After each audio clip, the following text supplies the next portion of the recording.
आप सभी का इस वीडियो में स्वागत है।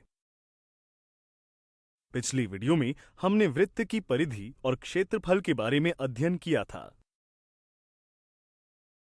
आज हम इस वीडियो में वृत्त के एक त्रिज्यीय खंड का क्षेत्रफल यानी कि area of a sector of the circle के बारे में अध्ययन करेंगे। यहां आपको कुछ वृत्त दिए गए हैं। क्या आप इन सभी का क्षेत्रफल ज्ञात कर सकते हैं? शाबाश! हम वृत्त के क्षेत्रफल सूत्र की सहायता से इन सभी वृत्तों का क्षेत्रफल ज्ञात करते हैं। आइए एक और वृत्त पर विचार करते हैं। यदि हम इस वृत्त को दो हिस्सों में बांट दें तो इसका क्षेत्रफल क्या होगा?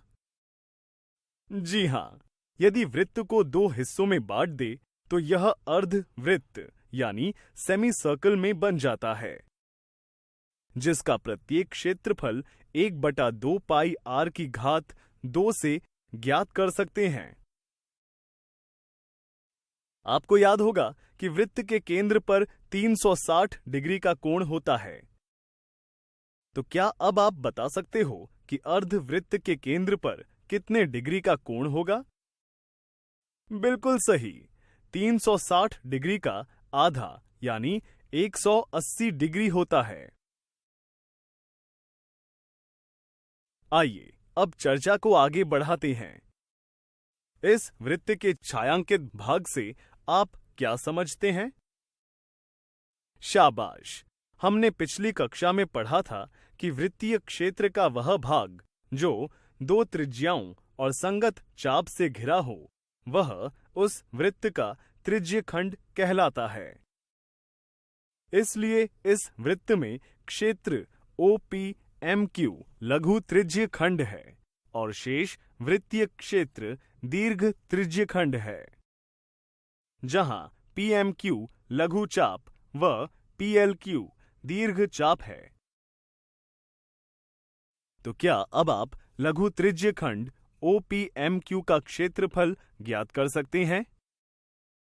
आइए देखते हैं। माना लघु त्रिज्यीय खंड में त्रिज्या r व कोण POQ का अंशीय यानी कि डिग्री माप थीटा है। अब हम जानते हैं कि वृत्त के केंद्र पर बने कुल कोणों का योग 360 डिग्री होता है, तो उसका डिग्री माप 360 होता है। इसलिए वृत्त के क्षेत्र को एक त्रिज्यीय खंड मान सकते हैं, जिसका क्षेत्रफल पाई r की घात 2 होता है।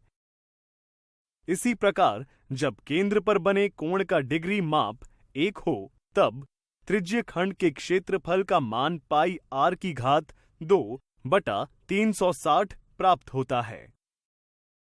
तो क्या आप बता सकते हैं कि जब केंद्र पर बना कोण थीटा हो तो त्रिज्यीय खंड का क्षेत्रफल क्या होगा? बिल्कुल सही, त्रिज्यीय खंड OPQ का क्षेत्रफल θ/360 गुणा पाई r की घात 2 मिलता है, जिससे हम किसी भी त्रिज्यीय खंड का क्षेत्रफल ज्ञात कर सकते हैं। यदि अब आपसे कहा जाए कि लघु त्रिज्यीय खंड के अलावा बचे हुए भाग यानी कि दीर्घ त्रिज्यीय खंड OPLQ का क्षेत्रफल ज्ञात कीजिए, तो क्या आप इसका क्षेत्रफल प्राप्त कर सकते हैं? आइए देखते हैं। ध्यान से आकृति को देखें तो हम बता सकते हैं कि वृत्त के क्षेत्रफल पाई r की घात 2 में से लघु त्रिज्यीय खंड के क्षेत्रफल को घटा दें, तो हमें दीर्घ त्रिज्यीय खंड OPLQ का क्षेत्रफल प्राप्त हो जाता है। इस वीडियो में आज हमने वृत्त के एक त्रिज्यीय खंड का क्षेत्रफल यानी कि area of a sector of the circle का अध्ययन किया। अगले वीडियो में हम इस पर आधारित कुछ दिलचस्प उदाहरण देखेंगे।